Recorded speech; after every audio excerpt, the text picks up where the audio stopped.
The George Wallace sequence basically started with a couple of Bob's guys just culling through miles of archival footage, just like all of the sequences, and picking out scenes that came close to being able to be edited into some kind of a sequence to tell this story. So we shot a lot of live action footage, which was then basically made to look weathered and grainy to match the rest of the footage that we had.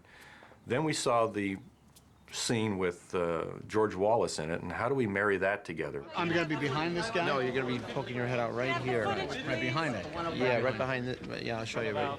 And then you're right here. Sure. Kind of just watching him and the crowd that's going on. Kind of like doing a lean in, like, you know, like there's people that you're at, right. Looking out at the folks and stuff? Yeah. Funny little man was at the schoolhouse door saying segregation this and segregation that. Right. But what's funny is, in a weird way, is there's two people in there that are blue screen guys that we shot against a blue screen.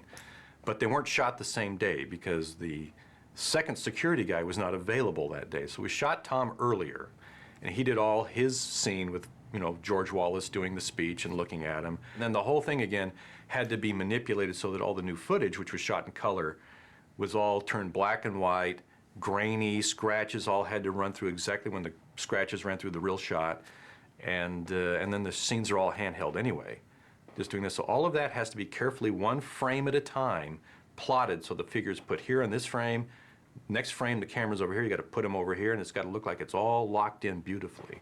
Here by videotape is the encounter by General Graham, commander of the National Guard, and Governor Wallace.